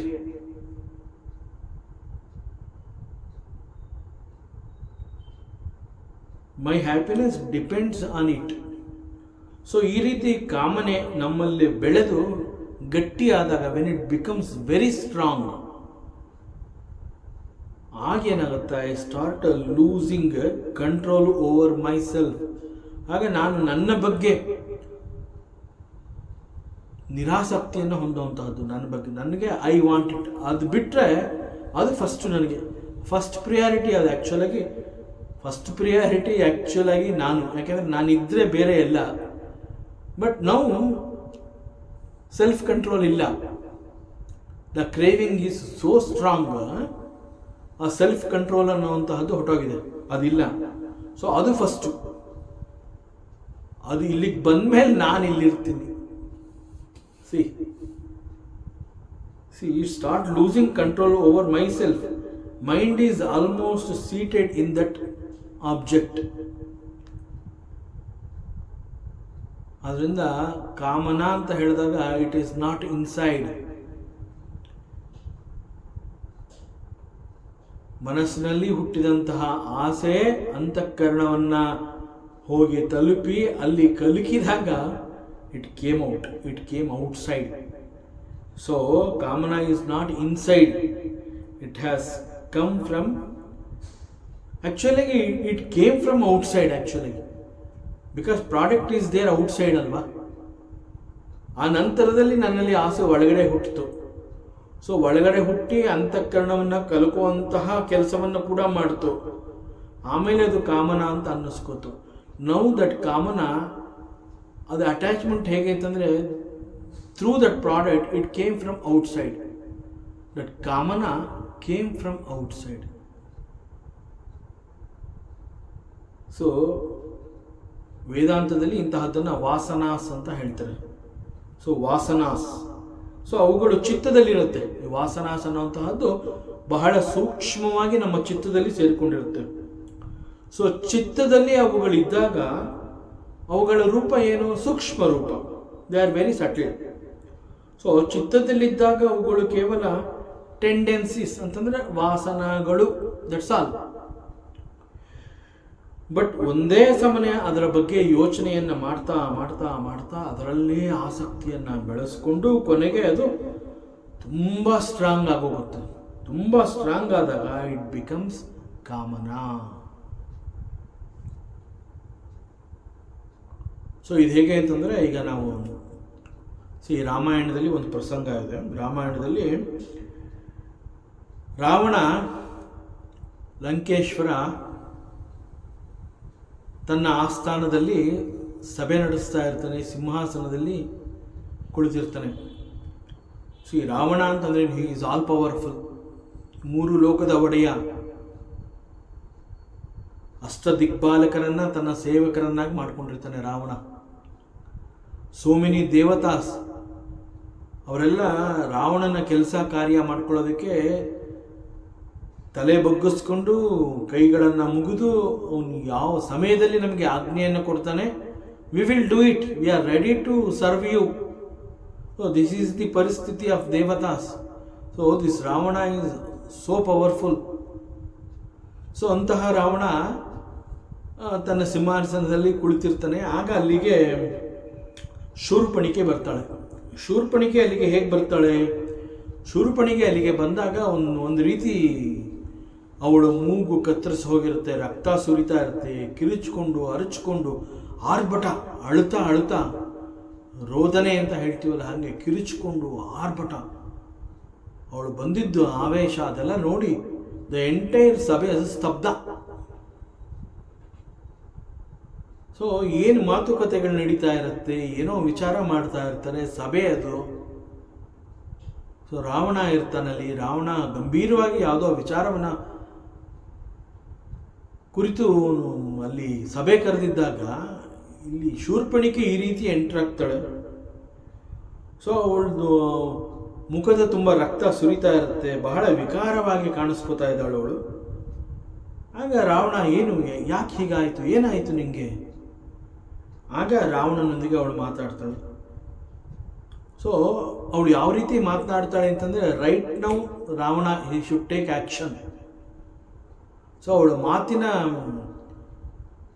ರೀತಿ ಆ ರೀತಿ ಇರುತ್ತೆ, ಆ ರೀತಿ ಇನ್ಸ್ಟಂಟ್ ಪ್ರವೋಕ್ ಆಗಬೇಕು. ಸೊ ಇಮ್ಮಿಡಿಯೇಟಾಗಿ Ravana should take some action against it.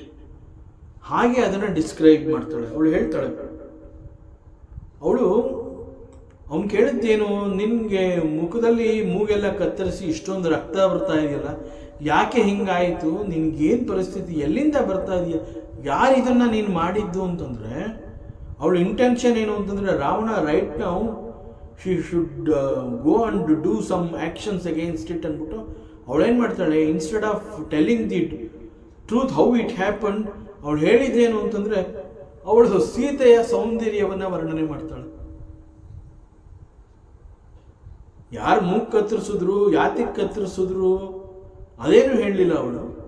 ಸ್ಟ್ರೈಟವೇ ಅವಳು ಸೀತೆಯ ಸೌಂದರ್ಯವನ್ನು ಕುರಿತು ಮಾತನಾಡ್ತಾ ಇದ್ದಾಳೆ ರಾವಣನಿಗೆ. ಅಂತಂದರೆ ರಾವಣನಲ್ಲಿ ಆಸೆ ಹುಟ್ಟಬೇಕು. ಆ ರೀತಿಯಲ್ಲಿ ಶೂರ್ಪಣಿಕೆ ಮಾತಾಡ್ತಾ ಇದ್ದಾಳೆ, ಸೀತೆಯ ಸೌಂದರ್ಯವನ್ನು ವರ್ಣಿಸ್ತಾಳೆ. ಅಲ್ಲಿವರೆಗೆ ರಾವಣ ಅವನ ಪಾಡಿಗೆ ಅವನಿದ್ದ, ಅವನಿಗೆ ಯಾರು ಸೀತೆ ಯಾರು ಅನ್ನೋದೇ ಗೊತ್ತಿಲ್ಲ. ಅವನ ಪಾಡಿಗೆ ಅವನಿದ್ದ ಆ ಸ್ಥಾನದಲ್ಲಿ. ಸೊ ಸೀತೆಯ ಬಗ್ಗೆ ಅವನಿಗೆ ಏನೊಂದು ಗೊತ್ತಿರಲಿಲ್ಲ. ಸೊ ದಿಸ್ ಡಿಸೈರ್ ಅನ್ನುವಂತಹದ್ದು, ಕಾಮನ ಅನ್ನುವಂತಹದ್ದು, it came from outside. So Shurpanakha ಹೇಗೆ ತರ್ತಾಳೆ ಆ ರೀತಿಯಲ್ಲಿ ಪ್ರಪಂಚದ ಎಲ್ಲೋ, ಜಗತ್ತಿನಲ್ಲಿ ಎಲ್ಲೋ ಒಂದು ಕಡೆ ಇದ್ದಂತಹ ಒಂದು ವಸ್ತು ಬೈ ಚಾನ್ಸ್ ನಾವು ನೋಡ್ತೀವಿ. So Kamana it came from outside.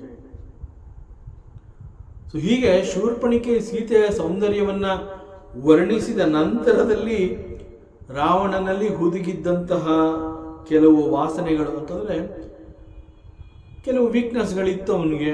ಆ ವಾಸನೆಗಳೆಲ್ಲ ಗರಿಗೆದರಿ ಕುಣಿಯೋ ಹಂಗಾಯ್ತು ಅವನಿಗೆ. ಸೊ ಸೀತೆಯ ಬಗ್ಗೆ ಕೇಳಿದ ನಂತರದಲ್ಲಿ ಅವನು ಸೀತೆಯ ಬಗ್ಗೆ ಆಸಕ್ತಿಯನ್ನು ಬೆಳೆಸ್ಕೊಂಡ. ಇವತ್ತಿನ ಪರಿಸ್ಥಿತಿನಲ್ಲಿ ನಮ್ಮ ಆಸೆ ಬಯಕೆಗಳು ಕೂಡ ಹೀಗೆ. ನಾವು ನೋಡೇ ಇರೋದಿಲ್ಲ, ಅನೇಕಗಳನ್ನು ನೋಡಿರೋದಿಲ್ಲ.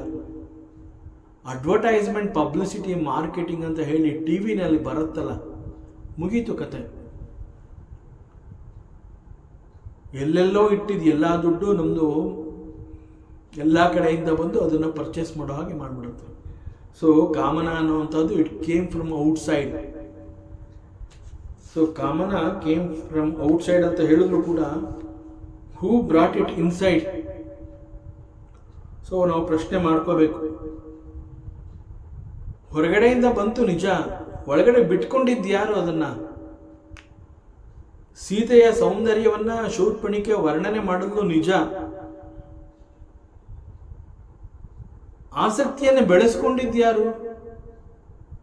ರಾವಣ. ಇಟ್ ಈಸ್ ಎಕ್ಸಾಕ್ಟ್ಲಿ ಹೊರಪ್ರಪಂಚದಲ್ಲಿದ್ದಂತಹ ಒಂದು ವಸ್ತುವಿನ ಬಗ್ಗೆ ಆಸಕ್ತಿಯನ್ನು ಬೆಳೆಸ್ಕೊಂಡಿದ್ದು ಇಟ್ಸ್ ಮೀ, ಅದು ಕೇವಲ ನಾನು ಮಾತ್ರ.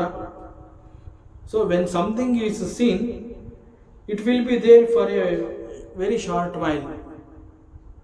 ಏನೋ ಒಂದು ವಿ ಜಸ್ಟ್ ಗ್ಲ್ಯಾನ್ಸ್ಡ್ ಅಂತ ಹೇಳ್ತೀವಿ, ಗ್ಲ್ಯಾನ್ಸ್ ಮಾಡಿದೆ ಅಂತ ಹೇಳ್ತೀವಿ. ಗ್ಲ್ಯಾನ್ಸ್ ಮಾಡಿದಾಗ ನಮಗೆ ಅದರ ಬಗ್ಗೆ ಏನು ಆಸಕ್ತಿ ಬೆಳೆದಿರೋದಿಲ್ಲ. ಎಲ್ಲ ನೋಡ್ದಂಗೆ ಆಯಿತು ಅಂತ ಹೇಳ್ತೀವಿ ಅಷ್ಟೇ. ಯಾರಾದರೂ ಅದ್ರ ಬಗ್ಗೆ ಕೇಳಿದಾಗ ಹ್ಞೂ ಕಣೋ ಅದನ್ನು ನಾನು ಎಲ್ಲೋ ನೋಡ್ದಂಗಿತ್ತು ಅಷ್ಟೇ. ಯಾಕೆಂದರೆ ಅದ್ರ ಬಗ್ಗೆ ಏನು ಹೆಚ್ಚಾಗಿ ನಾವು ಗಮನ ಕೊಟ್ಟಿಲ್ಲ, ಎಲ್ಲೋ ನೋಡ್ದಂಗಿತ್ತು, that's all. So it will be ಔಟ್ಸೈಡಲ್ಲಿ ಇದೆ ಅಂತ ಹೇಳಿದಾಗ it will be there for a very short while, then it became strong slowly. ಯಾವಾಗ ಅದರ ಬಗ್ಗೆ ಮತ್ತಷ್ಟು ವಿಚಾರವನ್ನು ನಾವು ತಿಳ್ಕೊತೀವಿ, ಆಗ ಅದನ್ನು ಪಡ್ಕೋಬೇಕು ಅಂತ ಹೇಳಿ that will become very strong in us. So ಆ್ಯಕ್ಚುಲಾಗಿ unless we register it again and again instantly, it becomes strong. See, when we think about the pleasures that particular object is going to give, ಯಾವಾಗ ನಮಗೆ ಆ ಒಂದು ವಸ್ತುವಿನಿಂದ ಮುಂದೆ ನನಗೆ ಹಿಂಗೆ ಅನೇಕ ಬೇರೆ ಬೇರೆ ರೀತಿಯ ಸುಖಗಳು ಸಿಗತ್ತೆ ಅಂತ ನನಗೆ ಗೊತ್ತಾಗತ್ತೆ, ಆಗ that becomes very strong. So ಇಲ್ಲಿ ಭಗವಾನ್ ಈಸ್ ಸೇಯಿಂಗ್, ಪರಮಾತ್ಮ ಅವನು ಹೇಳ್ತಾ ಇದ್ದಾನೆ, ಇಂತಹ ಕಾಮನಾಗಳು ಸ್ಥಿತಪ್ರಜ್ಞನಲ್ಲಿ ಇರೋದಿಲ್ಲ. ಸೊ ಸಾಮಾನ್ಯ ಮನುಷ್ಯನಿಗೆ ಇಲ್ಲಿಯವರೆಗೆ ಈ ಡಿಸೈರ್ಸು ಅದೆಲ್ಲ ಹೇಗೆ ಹುಟ್ಕೊಳ್ಳುತ್ತೆ, ಹೇಗೆ ಅಂತಃಕರಣವನ್ನು ಅದು ಕಲಕತ್ತೆ, ಆಮೇಲೆ ಹೌ ಇಟ್ ಬಿಕಮ್ಸ್ ಅಟ್ಯಾಚ್ಮೆಂಟ್ಸ್ ಆಮೇಲೆ ಏನು ಮಾಡುತ್ತೆ. ಸೊ ಇದೆಲ್ಲ ಸಾಮಾನ್ಯವಾಗಿ ಒಬ್ಬ ಆರ್ಡಿನರಿ ಮನುಷ್ಯನನ್ನು ಈ ರೀತಿ ಕಾಡುತ್ತೆ. ಬಟ್ ಇದ್ಯಾವುದು ಈ ರೀತಿ ಒಬ್ಬ ಸ್ಥಿತಪ್ರಜ್ಞನನ್ನು ಇದ್ಯಾವುದು ಕಾಡೋದಿಲ್ಲ. ಪ್ರಜಹಾತಿ ಯದಾ ಕಾಮಾನ್ ಸರ್ವಾನ್ ಪಾರ್ಥ ಮನೋಗತಾನ್. ಹೇಗೆ ಅಂತಂದರೆ, ಈಗ ಹಕ್ಕಿಗಳು ಆಕಾಶದಲ್ಲಿ ಸ್ವಚ್ಛಂದವಾಗಿ ಹಾರಾಡುವಂತಹ ಸಂದರ್ಭದಲ್ಲಿ ಆ ಹಕ್ಕಿಗಳು ಎಲ್ಲೂ ಕೂಡ ತಮ್ಮ ಫುಟ್ ಪ್ರಿಂಟ್ಸ್ನ ಬಿಟ್ಟಿರೋದಿಲ್ಲ. They just fly. ಈ ಮಾರ್ಗದಲ್ಲಿ ಹಕ್ಕಿ ಹೋಗಿತ್ತು ಅಂತ ನಮಗೆ ಯಾವುದೇ ಸುಳಿವು ಸಿಗೋದಿಲ್ಲ, ಯಾಕೆ ಅಲ್ಲಿ ಫುಟ್ ಪ್ರಿಂಟ್ಸೇ ಇಲ್ವಲ್ಲ. ಆ ರೀತಿಯಲ್ಲಿ ಹಕ್ಕಿಗಳು ಹಾರಾಡುತ್ತವೆ ಆಗಸದಲ್ಲಿ. ನಾವೆಲ್ಲರೂ ಹೋಗಿ ಬಂದರೆ ನಮ್ಮ ಫುಟ್ ಪ್ರಿಂಟ್ಸ್ ಇಲ್ಲಿರುತ್ತೆ. ಬಟ್ ಹಕ್ಕಿಗಳು ಆಕಾಶದಲ್ಲಿ ಹಾರಾಡುವಾಗ ಅಲ್ಲೆಲ್ಲೂ ಕೂಡ ಅವುಗಳು ತಮ್ಮ ಫುಟ್ ಪ್ರಿಂಟ್ಸ್ನ ಬಿಡೋದಿಲ್ಲ. ಆ ರೀತಿ ಅವುಗಳು ಹಾರಾಡುತ್ತೆ. They just fly wherever they want to fly and they don't leave the trace behind them. Similarly ಒಬ್ಬ ಮಹಾತ್ಮ, ಒಬ್ಬ ಸ್ಥಿತಪ್ರಜ್ಞ ಅಂತ ಹೇಳಿದಾಗ ಎಕ್ಸ್ಪೀರಿಯನ್ಸಸ್ ಫಾರ್ ಹಿಮ್, ಎಕ್ಸ್ಪೀರಿಯನ್ಸಸ್ ಅಂತ ಹೇಳಿದಾಗ ಈ ಪ್ರಪಂಚದ ಕೆಲವು ಅನುಭವಗಳು ಅಂತ ಹೇಳಿದಾಗ it is for the present moment, ಆ ಕ್ಷಣದಲ್ಲಿ. ಅವನು ಕೂಡ ಜಗತ್ತಿನೊಂದಿಗೆ ವ್ಯವಹರಿಸ್ತಾನೆ, ಒಡನಾಟ ಇಟ್ಕೊಂಡಿರ್ತಾನೆ, ಜಗತ್ತಿನಲ್ಲಿ ಎಲ್ಲ ಕಡೆ ಓಡಾಡ್ತಾನೆ. ಅವನ ಕಣ್ಣೆದುರಿಗೆ ಏನಾದ್ರು ಕಂಡಾಗ ಅದು ಆ ಕ್ಷಣ ಅವನು ಮುಂದಿನ ಹೆಜ್ಜೆ ಹಾಕ್ಬಿಟ್ಟಿರ್ತಾನೆ. So it is only for him, it is ಕ್ಷಣಿಕ, that's all. He does not carry it forward. ಅವನು ನಾವು ಹೇಗೆ ಹೆಜ್ಜೆ ಹಾಕ್ತೀವಿ, ನಾವು ಹೇಗೆ ಎಕ್ಸಿಬಿಷನ್ನು ಮಾರ್ಕೆಟು ಎಲ್ಲ ಸುತ್ತೀವಿ, ಅವನು ಕೂಡ ಸುತ್ತಾನೆ. ನಾವು ಅಲ್ಲಿ ಏನೇನಿರುತ್ತೆ ಎಲ್ಲವನ್ನ ನೋಡ್ತೀವಿ, ಒಂದೊಂದಾಗಿ ಅದನ್ನು ತಲೆಯಲ್ಲಿ ತುಂಬ್ಕೋತೀವಿ, ಮನೆಗೆ ಬಂದು ಲಿಸ್ಟ್ ಮಾಡ್ತೀವಿ, ಆಮೇಲೆ ಅದರಿಂದ ಏನು ಸಿಗುತ್ತೆ, ಇದರಿಂದ ಏನು ಸಿಗುತ್ತೆ ಲೆಕ್ಕಾಚಾರ ಹಾಕ್ತೀವಿ, ನಿಧಾನವಾಗಿ ಅಟ್ಯಾಚ್ಮೆಂಟ್ ನಾವು ಬೆಳೆಸ್ಕೊತೀವಿ. ಬಟ್ ಸ್ಥಿತಪ್ರಜ್ಞ ಆ ರೀತಿ ಅಲ್ಲ. ಅವನು ಕೂಡ ಎಲ್ಲ ಕಡೆ ಓಡಾಡ್ತಾನೆ, ನಿಮ್ಮಂತೆ ಪ್ರಪಂಚದೊಂದಿಗೆ ಒಡನಾಟವನ್ನು ಇಟ್ಕೊಂಡಿದ್ದಾನೆ, ಪ್ರಪಂಚವನ್ನು ನೋಡ್ತಾನೆ, ಅನೇಕಗಳ ಅನುಭವ ಪಡ್ಕೋತಾನೆ, ಒಂದು ವಸ್ತುವನ್ನು ನೋಡ್ತಾನೆ, ಅದು ಅರ್ಥ ಆಗದೆ ಇದ್ದಾಗ ಅದೇನು ಅಂತ ಕೂಡ ನಾವು ಹೇಗೆ ಕೇಳ್ತೀವಿ ಆ ರೀತಿ ಕೇಳ್ತಾನೆ. ಬಟ್ ಅವನಿಗೆ ಅದು ಬೇಕು ಅಂತ ಅನ್ಸೋದೇ ಇಲ್ಲ. So for him the experiences ಅಂತ ಹೇಳಿದಾಗ it is at the present moment, that's all. ಆ ನಂತರದಲ್ಲಿ he will not carry it forward. He will not keep on thinking about it. ಯಾಕೆ ಅಂತಂದರೆ this mahatma, he knows, sthitaprajna, he knows the happenings is not there in the the happiness ಅನ್ನುವಂತಹದ್ದು is not there in the worldly object. So ನಾವೆಲ್ಲ ಈ ಒಂದು ವಸ್ತುವಿನಿಂದ ನನಗೆ ಸಂತೋಷ ಸಿಗುತ್ತೆ ಅಂತ ನಾವು ಅಂದ್ಕೊಂಡಿರ್ತೀವಿ. But mahatma knows the truth, my happiness is not there in that product ಅಂತ ಅವನಿಗೆ he knows. He knows that he is the source for happiness and he is the happiness. He is the happiness. He knows that truth. So he knows he is Atma Swarupi. He knows he himself is happiness. For him, object is just an object. That's all. ಆ ವಸ್ತು ಕೇವಲ ಒಂದು ವಸ್ತು. ಆ ವಸ್ತು ವಸ್ತುವಲ್ಲದೆ ಅದು ಬೇರೆ ಇನ್ನೇನೂ ಅಲ್ಲ. ಸೊ ಕಾಮನಾಸ್ are thrown out from his mind, from the mind of sthitaprajna. He is absolutely clean. There is nothing in his mind. His ಅಂತಃಕರಣ ಅಂತಂದಾಗ ಇಟ್ ಈಸ್ ಸೋ ಶುದ್ಧ, it is so pure. No vasanas, no such tendencies. ಹೇಗೆ ಹಕ್ಕಿಗಳು ಆಗಸದಲ್ಲಿ ಹಾರಾಟ ಮಾಡಿದಾಗ ಅಲ್ಲಿ ಅವುಗಳು ತಮ್ಮ ಫುಟ್ ಪ್ರಿಂಟ್ಸ್ ಬಿಟ್ಟಿರೋದಿಲ್ಲ, ಹೀಗೆ ಸ್ಥಿತಪ್ರಜ್ಞ ಕೂಡ ಅವನು ಕೂಡ ಎಲ್ಲವನ್ನ ನೋಡಿರ್ತಾನೆ, ಎಲ್ಲವನ್ನ ಅನುಭವಿಸಿರ್ತಾನೆ, ಅನುಭವ ಪಡ್ಕೊಂಡಿರ್ತಾನೆ, ಕೇಳಿ ತಿಳ್ಕೊಂಡಿರ್ತಾನೆ. ಆದರೆ ಅದು ಯಾವುದೂ ಕೂಡ ಅವನ ಮನಸ್ಸಿನಲ್ಲೂ ಇಲ್ಲ, ಅಂತಃಕರಣದಿಲ್ಲ, ಎಲ್ಲೂ ಇಲ್ಲ ಅದು. ಸೊ ಆತ್ಮನಿ ಏವ ಆತ್ಮನ ತುಷ್ಟಃ. ಹಿ ಈಸ್ ಟೋಟಲಿ ತೃಪ್ತ ಪುರುಷ. ಹಿ ನೋಸ್ ಆತ್ಮ ಈಸ್ ಎವ್ರಿಥಿಂಗ್. ಹಿ ನೋಸ್ ಆತ್ಮ ಈಸ್ ಎವ್ರಿಥಿಂಗ್. ಆತ್ಮಂ ಅಂತ ಹೇಳಿದ್ರೆ ಇಟ್ ಈಸ್ ಸರ್ವಂ. ಸೊ ಪ್ರತಿ ಕ್ಷಣ ಈ ಒಂದು ಸಂತೋಷವನ್ನು ಅವನು ಅನುಭವಿಸ್ತಾ ಇರ್ತಾನೆ. This ಸ್ಥಿತಪ್ರಜ್ಞ is always in the state of bliss. ಅವನು ಸದಾ ಸುಖಿ, ಸದಾ ಸಂತೋಷಿ. He is always ಆನಂದ ಸ್ವರೂಪ.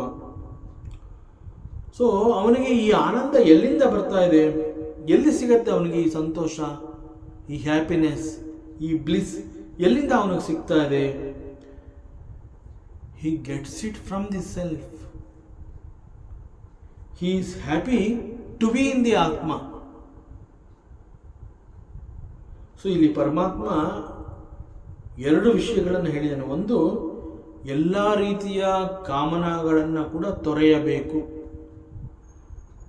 And he is happy by himself, not because he is happy from the objects. Such a person is called the Sthita Prajna. Sthita Prajna taduchyate. So ಯಾರು ಈ ಒಂದು ಹಂತವನ್ನು ಮುಟ್ಟಿರ್ತಾರೆ, he is called the Sthita Prajna. So ಎಲ್ಲ ಕಾಮನೆಗಳನ್ನು ಅವನು ತೊರೆದಿರ್ತಾನೆ. And he knows the highest truth that the happiness is not there in the vastu. So he is not depending happiness in some objects. He knows that he is happiness. He is the source of happiness. He is Ananda Swarupi. He is Atma Swarupi. So ಅವನು ಆತ್ಮನಲ್ಲಿ ನೆಲೆ ನಿಂತ್ಕೊಂಡಿರ್ತಾನಲ್ಲ, he is happy with that ತೃಪ್ತಿ. That ತೃಪ್ತಿ is there. He is ಆತ್ಮ ತೃಪ್ತಿ. He is ತುಷ್ಟಃ. He is Santoshi because he has established in the Atma itself.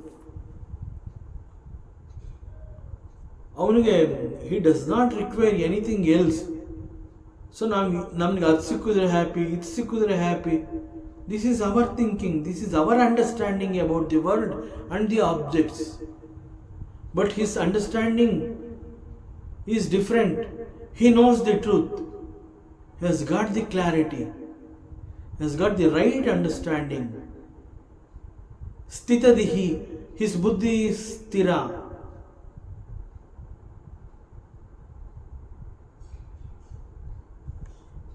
So those who has reached this avaste,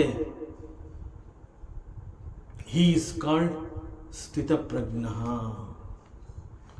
ಮತ್ತಷ್ಟು ವಿಚಾರಗಳಿವೆ, ಮುಂದಿನ ಅವಕಾಶದಲ್ಲಿ ಮತ್ತೆ ಮುಂದುವರಿಸೋಣ. ಓಂ ಪೂರ್ಣಮದಃ ಪೂರ್ಣಮಿದಂ ಪೂರ್ಣಾತ್ ಪೂರ್ಣಮುದಚ್ಯತೆ ಪೂರ್ಣಸ್ಯ ಪೂರ್ಣಮಾದಾಯ ಪೂರ್ಣಮೇವಾವಶಿಷ್ಯತೆ. ಓಂ ಶಾಂತಿ ಶಾಂತಿ ಶಾಂತಿ. ಹರಿ ಓಂ. ಶ್ರೀ ಗುರುಭ್ಯೋ ನಮಃ. ಹರಿ ಓಂ. ಈ ದಿನದ ಪ್ರವಚನ ಸೇವೆಯನ್ನು ಪರಮಾತ್ಮ ಶ್ರೀಕೃಷ್ಣನ ಪಾದಚರಣೆಗಳಲ್ಲಿ ಅತ್ಯಂತ ಭಕ್ತಿಯಿಂದ ಶ್ರದ್ಧೆಯಿಂದ ಅರ್ಪಿಸೋಣ. ಶ್ರೀಕೃಷ್ಣಾರ್ಪಣಮಸ್ತು.